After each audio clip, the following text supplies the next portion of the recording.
जय सिया राम मित्रों, नमस्कार। मैं आप सबके सामने एक महत्वपूर्ण और गंभीर एवं इस समय बहुत चर्चित विषय जो चल रहा है, बहुचर्चित विवाद जो डॉक्टर कुमार विश्वास के द्वारा दिया गया है, मैं उस विवाद के विषय में कुछ महत्वपूर्ण प्रमाण लेकर के उपस्थित हुआ हूं और मैं बतलाना चाहूँगा कि जो डॉक्टर कुमार विश्वास ने विवादपूर्ण बयान दिया है वो सर्वथा कुतर्क से भरा हुआ है और उसका कोई भी प्रमाण, उसका कोई भी साक्ष्य किसी भी शास्त्र से नहीं है। उन्होंने व्यास जी को शूद्र वर्ण का बतलाया है, महर्षि वेद व्यास जी को, जिन्होंने चारों वेदों के विभाग कार्य सहित महाभारत जैसे विशाल पंचम वेद की रचना की और जिन्होंने तदनंतर अष्टादश पुराणों की एवं अन्य उपनिषदों की रचना की है। ऐसे भगवान वेद व्यास जी के जाति को शूद्र जाति का बतलाया है कुमार विश्वास ने, जो सर्वथा अनुचित है।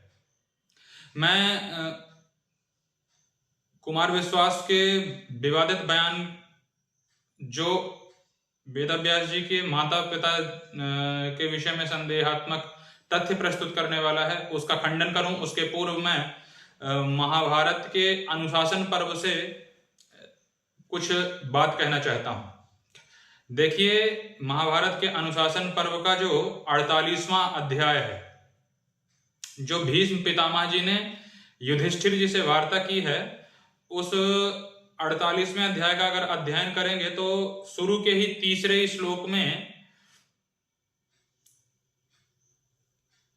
वंश का क्या प्रभाव होता है, कैसे माता पिता से कैसी संतानें उत्पन्न होती हैं, इनका वर्णन भीष्म पितामह जी ने किया है।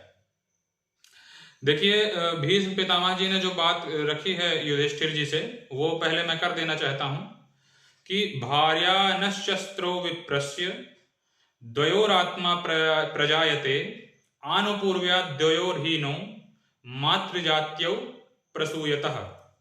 भार्याश्चतस्त्रो विप्रस्य द्वयोरात्मा प्रजायते आनुपूर्व्या द्वयोर्हीनौ मातृजात्यौ प्रसूयतः। इसका अर्थ यह है कि ब्राह्मण की 4 भार्याएं बताई गई हैं। जो 4 भार्याएं ब्राह्मण की हो सकती हैं, उनमें से 2 हैं, पहली 2 हैं ब्राह्मणी और क्षत्रियाणी, और अंतिम की 2 हैं वैश्य तथा शूद्र की कन्या। इन चारों ही कन्याओं से अगर ब्राह्मण विवाह करता है तो फर्क क्या पड़ेगा?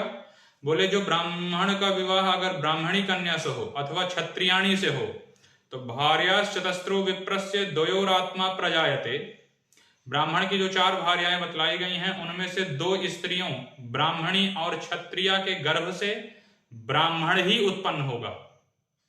अगर ब्राह्मण का विवाह किसी ब्राह्मणी कन्या से हुआ है तो उसके गर्भ से ब्राह्मण ही बालक उत्पन्न होगा, अथवा ब्राह्मण का विवाह अगर किसी क्षत्रिय की कन्या से हुआ है तो क्षत्रिया से भी विवाह करने के बाद ब्राह्मण के अंश से और क्षत्रिया के गर्भ से ब्राह्मण ही बालक का जन्म होगा।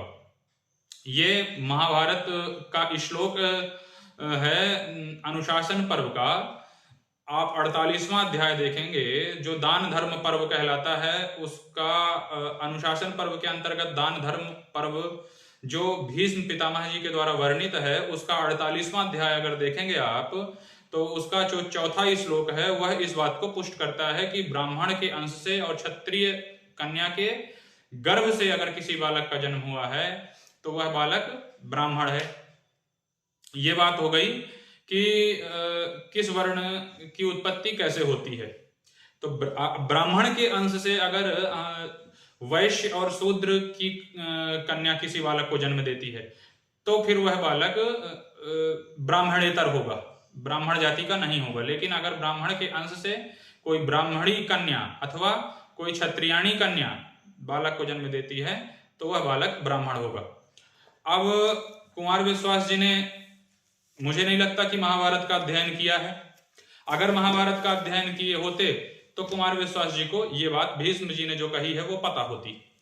अब प्रश्न यह उठता है कि तो पराशर तो ब्राह्मण थे, पर पराशर जी की जो संतति हुई वो सत्यवती के द्वारा हुई, मत्स्यगंधा के द्वारा हुई। पराशर जी की जो संतान हुई जिनका नाम वेदव्यास हुआ बाद में, वह मत्स्यगंधा नाम की कन्या के कारण हुआ जिनका एक नाम सत्यवती है। तो मत्स्यगंधा कन्या से पराशर जी की संतान होने के बाद भी पाराशर जी, व्यास जी, क्योंकि पराशर की संतान हुई इसीलिए उनका नाम पाराशर है। जैसे नारद जी ने श्रीमद् भागवत में कहा भी है, पाराशर्य महाभाग भवतः कच्चिदात्मना परितुष्यति शारीर आत्मा मानस एवं। तो पराशरस्य पत्यपुमान पाराशरः, पराशर ऋषि की संतान होने के कारण वेदव्यास जी का एक नाम पाराशर। पर सत्यवती कौन थी? जो मत्स्यगंधा नाम की कन्या थी सत्यवती, वह वास्तव में कौन थी?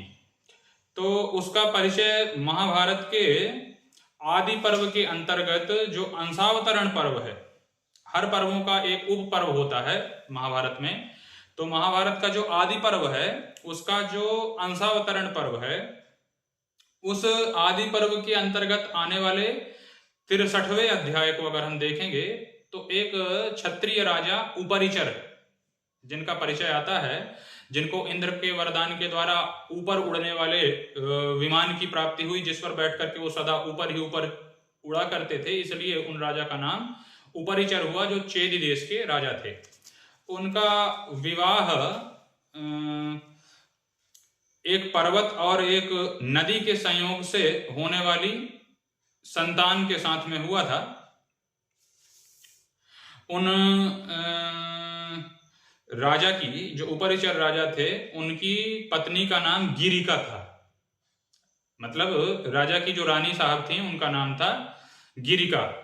गिरिका दी शुक्तिमती नदी और कोलाहल नाम के सचेतन पर्वत की पुत्री थी गिरिका, जिनका विवाह चेदी नरेश राजा, चेदी देश के राजा उपरिचर के साथ हुआ था, उपरिचर नाम के वसु के साथ हुआ था। अब एक दिन गिरिका ने संतान उत्पत्ति की जब मांग की अपने पति देव से, मतलब राजा उपरिचर से, तो राजा साहब तैयार हो गए, लेकिन उसी समय उनके पितरों की आज्ञा हो गई यह कि आप जाकर के वन में हिंसक पशुओं की हत्या कीजिए, हिंसक पशुओं का शिकार करो। तो पितरों की आज्ञा मान करके राजा उपरिचर चले, लेकिन संयोग से वन में भी उन्हें वही माहौल प्राप्त हुआ जो वास्तव में विषयोद्रेक को बढ़ाने वाला होता है, कामोद्रेक को बढ़ाने वाला होता है। तो राजा का उस माहौल में, वन में प्राप्त होने वाले काम भावना को प्रोद्दीप्त कर देने वाले माहौल के कारण, उस पर्यावरण में प्रवेश करने के कारण राजा का जो वीर्य था वह स्खलित हो गया, जिसे राजा ने एक पत्ते पर सुरक्षित रख करके और अपनी रानी के पास भेजने का विचार किया कि यह मेरा जो तेज है, रेत है, यह व्यर्थ न जाए। इसके लिए उन्होंने एक बाज पक्षी को अपनी रानी के पास भेजा, उस पत्ते में रखे हुए अपने तेज को दे करके। पर जब बाज चला तो दूसरे बाज ने उस भेजे गए बाज पर झपट्टा मार दिया, यह समझ करके कि उसकी चोंच में एक मांस फंसा हुआ है।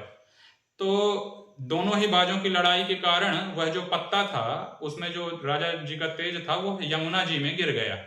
उस यमुना जी में एक मत्स्य रहती थी, मछली रहती थी, मत्स्या रहती थी, पर वह मत्स्या कोई साधारण मत्स्या नहीं थी। वह मत्स्या साक्षात ब्रह्मा जी की स्वर्गलोक की अप्सरा थी, जो ब्रह्मा जी के श्राप के कारण, यहाँ पे साफ साफ लिखा हुआ है, युध्यतोर पतत रेतस्तच्चापि यमुनांभसी तत्राद्रिगेति विख्याता ब्रह्मशापाद वराप्सराः। ब्रह्मशापाद वराप्सराः, श्रेष्ठ अप्सरा जो ब्रह्मा जी के श्राप के कारण मछली बनकर के यमुना जी में रह रही थी, उसने उस तेज का पान कर लिया जो दोनों ही बाजों के युद्ध के कारण गिरा। राजा उपरिचर का तेज मत्स्या ने पान कर लिया।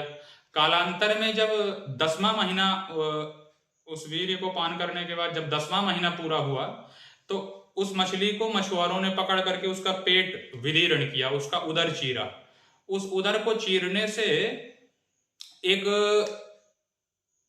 बालक की प्राप्ति हुई और एक बालिका की प्राप्ति हुई। मछुआरों ने यह विचार किया कि ऐसी संतान जब मिलती हैं तो उस पर राजा का ही अधिकार होता है। ये बात भागवत में भी 10वें स्कंद में जब कृष्ण और रुक्मिणी जी के पुत्र प्रद्युम्न को संबरासुर ने नदी में समुद्र में फेंक दिया था, और जब मछली के पेट में उसकी प्राप्ति हुई थी तो मछुआरों ने संबरासुर को ही ले जा करके दिया था, राजा को ही दिया था। ऐसे ही इन दो संतानों को भी, जो एक बालक और एक बालिका उस मछली के पेट से निकली, इन दोनों संतानों को ही मछुआरों ने ले जाकर के राजा साहब को दिया। लेकिन राजा ने उन दोनों को ही अपनी संतान के रूप में स्वीकार किया, और वास्तव में वो दोनों ही राजा की ही संतान थी, क्षत्रिय की ही संतान थी। पर बालक को तो राजा ने स्वीकार कर लिया, लेकिन बालिका के शरीर से मत्स्य की ही गंध आती थी, मछली की ही तरह ही गंध आती थी, तो राजा ने उस कन्या को मछुआरों को ही दे दिया। लेकिन वो दिखने में बड़ी स्वरूपवान थी, बड़ी ही शीलवान थी, बड़ी ही सत्य संपन्न थी, तेज संपन्न थी, इसलिए उसका नाम सत्यवती रखा। लेकिन मत्स्य की गंध आने के कारण उसके शरीर से उसका एक नाम हुआ मत्स्यगंधा। ये मैं बहुत जल्दी विषय को इसलिए रख रहा हूं ताकि हमारी वार्ता सुन रहे लोगों को अत्यधिक विलंब ना हो, अतिकाल ना हो। तो देखिए, बात ऐसी है कि उसी मत्स्यगंधा का जब यौवन आया, यौवनावस्था आई, तो वह इतनी सुंदर थी कि उसका रूप यौवन देख करके बड़े बड़े सिद्ध भी अपनी तपस्या से विचलित हो जाते थे। इसी तारतम्य में, इसी प्रसंग में एक दिन महर्षि पराशर जी की नजर उस मत्स्यगंधा नाम की कन्या पर पड़ी। महर्षि पराशर ने मत्स्यगंधा से समागम की याचना की। तब मत्स्यगंधा ने कहा कि ऋषिवर, अगर आप मुझे वरदान दें कि मेरे शरीर की यह दुर्गंध सुगंध में बदल जाएगी और मेरा कन्या भाव समाप्त नहीं होगा, तब तो मैं आपके साथ समागम करूंगी। तो महर्षि पराशर ने उस मत्स्यगंधा नाम की कन्या को वरदान दिया, और वरदान दिया तो वरदान देने के बाद हुआ क्या? बोले, वरदान देने के बाद मत्स्यगंधा बोले, एव मुक्ता वरम वब्रे गात्र सौगंधमुत्तमम सचास्यै भगवान प्रादान मनसा कांक्षितम भुवि। महर्षि ने, जब महर्षि ने याचना की और फिर वर याचना की मत्स्यगंधा ने, तब महर्षि पराशर ने उन्हें वरदान दिया, और वरदान देने के साथ ही मत्स्यगंधा की दुर्गंध सुगंधि में व्याप्त हो गई, और फिर उसका एक नाम गंधवती हुआ। उसके शरीर से एक सुंदर गंध निकली, जिससे उस मत्स्यगंधा का नाम गंधवती हुआ।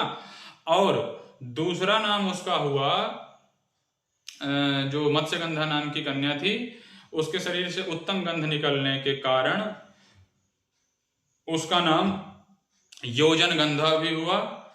जो सुगंध पूरे 1 योजन तक उसके शरीर से निकल करके फैलती थी, उस सुगंधि के कारण ही उस मत्स्य कन्या का नाम, मत्स्यगंधा का नाम योजन गंधा भी हुआ। तदनंतर महर्षि पराशर ने कोहरा प्रकट करके और सत्यवती के साथ समागम किया, मत्स्यगंधा के साथ, योजन गंधा के साथ समागम किया। उस समागम के परिणाम स्वरूप ही उस क्षत्रिय राजकुमारी, क्षत्रिय कन्या, जो उपरिचर राजा की कन्या थी सत्यवती, उनके गर्भ से और महर्षि पराशर के अंश से, तेज से एक सुंदर बालक का जन्म हुआ। उसी का नाम पराशर नंदन व्यास हुआ। पराशरेण संयुक्ता सद्यो गर्भम सुसावसा यज्ञे च यमुना द्वीपे पाराशर्यः सवीर्यवान। इसी आदि पर्व के अंशावतरण के जो आप 63वें अध्याय का अध्ययन करेंगे, 63वें अध्याय के 84वें श्लोक में पराशर जी की संतान पाराशर व्यास जी की उत्पत्ति का वर्णन है। अब ये बतलाइए कि जब भीष्म पितामह ने अनुशासन पर्व में साफ साफ कह दिया है कि जो ब्राह्मण पुरुष और क्षत्रिय कन्या की जो संतान होती है उसे भी ब्राह्मण ही कहा जाएगा। और आपने श्रवण किया कि सत्यवती क्षत्रिय राजा के वीर से उत्पन्न कन्या थी और महर्षि पराशर के साथ उनका समागम हुआ, जिसके कारण व्यास जी की उत्पत्ति हुई, जिन्हें कृष्ण द्वैपायन वेदव्यास कहा गया। एवं द्वैपायनो यज्ञे सत्यवत्यां पराशरात् न्यस्तो द्वीपे सयद्बालस् तस्मात् द्वैपायनः स्मृतः। यमुना के द्वीप में ही उसे छोड़ दिया गया। उस बालक को वहीं सत्यवती छोड़ करके अपने घर चली गई और अपने पिता से फिर अपने शरीर को किस तरह से सुगंध मिली इसकी चर्चा की। तो द्वीप में छोड़े गए बालक होने के कारण महर्षि व्यास का नाम द्वैपायन हुआ। तो पराशर ब्राह्मण और सत्यवती क्षत्रिय कन्या, और उनकी संतान होने के नाते ही व्यास जी ब्राह्मण ही कहलाए, विशुद्ध ब्राह्मण, माने उनकी ब्राह्मणता में कोई भी संदेह नहीं है। और ऐसे ब्राह्मण व्यास जी को कोई शूद्र कहे, कोई अहीर कहे, तो ब्राह्मण कुल का ही अपमान होगा, कुल भर का नहीं होगा अपमान। जिन वेदव्यास जी ने साक्षात भगवान का अंशावतार लेकर के धरती के प्राणियों का कल्याण किया, वो हम सब के पूज्य हैं। ऐसे पूज्य भगवत तुल्य ऋषिकल्प महापुरुष का अपमान पाप है, केवल अधर्म नहीं है, केवल अन्याय नहीं है, यह अधर्म एक महापाप है। उस महापाप से बचें। और कुमार विश्वास साहब को यह हम सतर्क करते हैं कि पहले शास्त्रावलोकन करें, और अगर शास्त्र का अध्ययन नहीं कर सकते हैं तो शास्त्रों पर आधारित विषय वार्ताओं को कुतर्क पूर्वक प्रस्तुत करने का आपको कोई भी अधिकार नहीं है। और कोई भी अगर व्यास जी को ब्राह्मणेतर बतलाता है तो उनसे इस वीडियो को देखना चाहिए ध्यान से। और आप सबसे भी मेरी यह विनम्र प्रार्थना है कि इस वीडियो को अधिकाधिक शेयर करके और इसे फैलाएं, और क्योंकि ये सत्य वार्ता है जो प्रमाण पर आधारित है। मैंने महाभारत के ही प्रमाण से वेदव्यास जी को ब्राह्मण सिद्ध किया है, और ये बात स्वयं वेदव्यास जी की कृति महाभारत में वर्णित है कि वेदव्यास जी ब्राह्मण पराशर और क्षत्रिय राजकुमारी सत्यवती के पुत्र हैं, इस कारण वे ब्राह्मण हैं। और ब्राह्मण क्यों हैं इसकी बात मैंने पहले ही रख दी है। अब अत्यधिक वीडियो लंबी ना हो जाए इसके लिए मैं इस वीडियो को बस यहीं विश्राम देता हूं। अंत तक बने रहने के लिए धन्यवाद। अगर मेरी यह बात आपको पूर्ण रूप से सत्य लगी हो तो इस बात को आप शेयर करें और हमारे इस चैनल को सब्सक्राइब करें, और ऐसी महत्वपूर्ण वीडियोस आप सबसे पहले देखें। इसके लिए सब्सक्राइब करके और बेल आइकॉन जरूर प्रेस कर लें, जरूर दबा लें। और बस इसी बात के साथ, इन्हीं शब्दों के साथ आज की इस वीडियो को मैं विश्राम देता हूं। आप सभी को बार बार नमस्कार। जय जय सिया राम, जय जय श्री राधे श्याम। नमः पार्वती पतये, हर हर महादेव।